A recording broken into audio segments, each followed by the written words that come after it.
বিএনপির জন্য চোখের সামনে যে কি আছে তারা বুঝতে অনেক কষ্ট হচ্ছে। গেল কিছুক্ষণ আগে বাংলাদেশে ফিরে এসেছেন আমাদের প্রধান উপদেষ্টা ডক্টর মোহাম্মদ ইউনূস। চীনে যে সফরটা দিয়েছেন খুবই সফল একটা সফর আমরা বলতে পারি। $2100 কোটি, 2100 কোটি ডলার ঋণ অনুদান। দর্শক, দুটি বিষয়ে দৃষ্টি আকর্ষণ করছি। এবারের চীন সফরের পর দেখা যাচ্ছে যে বাংলাদেশের যেসব অঞ্চল নিয়ে চীনের বিশেষ উদ্বেগ উৎকণ্ঠা ছিল সেই জায়গাগুলোতে চীন ঢুকে পড়েছে। আসসালামু আলাইকুম দর্শক, নতুন একটি সংবাদে আপনাকে স্বাগতম। প্রিয় দর্শক, বাংলাদেশের যে বর্তমান প্রেক্ষাপট চলছে তারই আলোকে বেশ কয়েকটি গুরুত্বপূর্ণ ভিডিও নিয়ে আপনাদের সামনে হাজির হয়েছি, যার কিছুর অংশ বিশেষ আপনারা ভিডিও শুরুতে দেখেছেন। প্রিয় দর্শক, ভিডিও শুরুটা দেখে কিন্তু বুঝতে পেরেছেন আজকের নিউজটাটি কতটা গুরুত্বপূর্ণ এবং ঠিক কোন বিষয়টাকে ইঙ্গিত করছে। তাই বলবো, যারা ভিডিওটি অন করেছেন একটুও না টেনে সম্পূর্ণ ভিডিওটি মনোযোগ সহকারে শেষ পর্যন্ত দেখতে থাকুন। বিএনপির জন্য চোখের সামনে যে কি আছে তারা বুঝতে অনেক কষ্ট হচ্ছে। বিএনপির নেতারা শব্দগুলো ব্যবহার করছেন ধোঁয়াশা অথবা কুয়াশা। এই সরকারের যে বর্তমান অবস্থা, এটা বিএনপি মনে করছে তাদের জন্য একটা ধোঁয়াশামূলক অবস্থা। একদিকে সার্জিস লিখছে আগামী 5 বছরের জন্য ওনাকে প্রধানমন্ত্রী চায়। পিনাকি দাবি করছে নির্বাচন ছাড়াই জাতীয় সরকার গঠন করে ডক্টর ইউনূসকে 4 বছর রাখা উচিত উপপ্রধান উপদেষ্টা তারেক রহমানের বানাইয়া। বাট গেল কিছুক্ষণ আগে বাংলাদেশে ফিরে এসেছেন আমাদের প্রধান উপদেষ্টা ডক্টর মোহাম্মদ ইউনূস। চীনে যে সফরটা দিয়েছেন খুবই সফল একটা সফর আমরা বলতে পারি। $2100 কোটি, 2100 কোটি ডলার ঋণ অনুদান বিনিয়োগ অনেক কিছু নিয়ে তিনি দেশে ফিরছেন। কিন্তু দেশে ফিরেই একটা দুঃসংবাদ পেয়েছেন বিএনপির তরফ থেকে। যে কোনো মুহূর্তে জনগণের খাতিরে রাজপথে নামবে, গণতন্ত্রের খাতিরে বিএনপি। আর বিএনপি রাজপথে নামা মানে আপনি বুঝতে পারছেন তো, মানে এত বছর যে জিনিসগুলো তারা দেখাইতে পারে নাই, করতে পারে নাই, সম্পূর্ণটাই তারা এখানে শোডাউনে নিয়ে আসবে। সরকার বিপাকে পড়বে। ইভেন এই সংস্কার ইস্যুতে আজকে বিএনপির ক্লিয়ার কিছু বক্তব্য, যে তিনি বলছেন যে অতি অল্প সময়ে লেভেল প্লেইং ফিল্ড তৈরি করে নির্বাচনের ব্যবস্থা করাই বর্তমান সরকারের প্রধান চ্যালেঞ্জ হওয়া উচিত। জনগণ নির্বাচিত সরকার চায়, যেখানে প্রতিনিধিরা জনগণের কাছে দায়বদ্ধ থাকবে। কারণ সকল সংগ্রাম হয়েছে একটি অবাধ এবং সুষ্ঠু নির্বাচনের জন্য, কিন্তু জাতীয় নাগরিক পার্টি বলছে এই অভ্যুত্থান শুধুমাত্র একটা নির্বাচনের জন্য হয় নাই, সংস্কারের জন্য হয়েছে।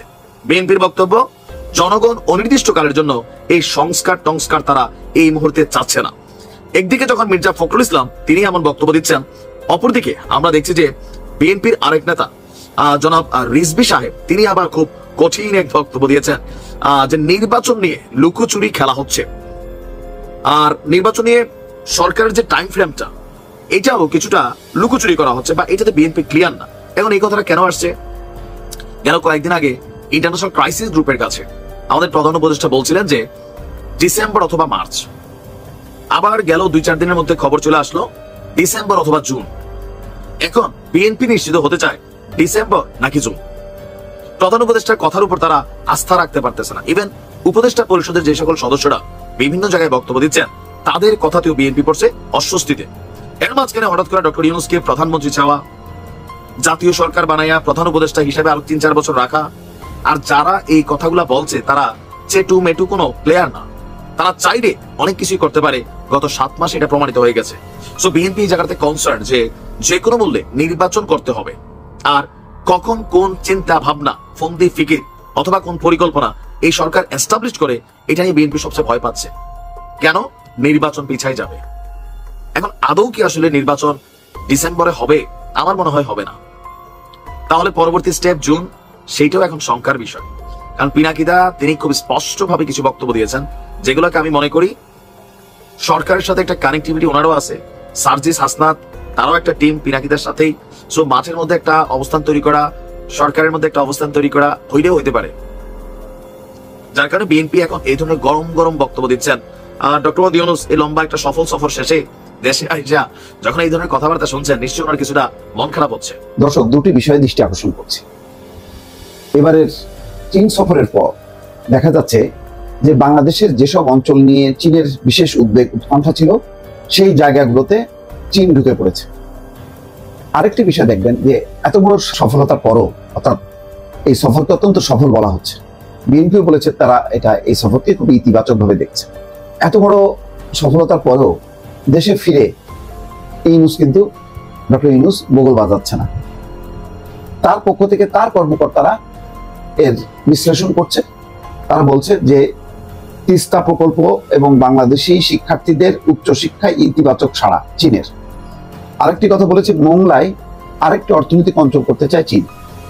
মোংলায় ইতিমধ্যে মোংলা দিয়ে তারা সড়কে প্রায় 5 থেকে 6 হাজার কোটি টাকা বিনিয়োগ করেছে ভারত, যে তারা 7 সিস্টারে মালামাল মোংলা বন্দর থেকে নিয়ে যেতে চায়। ঠিক সেই জায়গায় চীন অর্থনৈতিক অঞ্চল করতে চায়। বোঝেন অবস্থাটা? মানে তাদের তো আমার ধারণা যে ঘুম হারাম হয়ে গেছে। আবার তিস্তা প্রকল্প, তিস্তা ব্যারেজ প্রকল্প করতে চায় চীন এবং তাদেরকে আহ্বান জানাইছে যে তোমরা প্রকল্প প্রস্তাব পাঠাও। শুধু তাই না, সমস্ত নদীর যে বাংলাদেশের যে সমস্ত উচ্চমুখ দিয়ে বাংলাদেশের নদী প্রবাহিত হয়, ওই নদীগুলির ব্যবস্থাপনার জন্য 50 বছরের একটা পরিকল্পনা পেশ করতে বলছে ডক্টর মোহাম্মদ ইউনূস। তার মানে ভারত হয়ে যে সমস্ত নদী বাংলাদেশে ঢুকেছে সেই সমস্ত জায়গাগুলোতে চীনের নানা রকম কার্যক্রম পরিচালিত হবে। ভারতের ঘুম থাকবে? ঘুম হবে না, তাদের ঘুম নষ্ট হবে। ঠাকুরগাঁও, সৈয়দপুর, এই সমস্ত বিমানবন্দরে চীনের ব্যাপক কার্যক্রম শুরু হবে। এই জায়গাগুলোতে ভারত কোনোভাবেই চায় না যে, অর্থাৎ 7 সিস্টার সংলগ্ন বাংলাদেশের যে অঞ্চলগুলো, সেই অঞ্চলগুলোতে চীন প্রবেশ করুক। এবার কিন্তু সেই প্রবেশের চাবি দিয়ে এসছে ডক্টর মোহাম্মদ ইউনূস চীনের হাতে। সুতরাং বুঝতেই পারছেন যে তাদের ছটফটানি কেমন।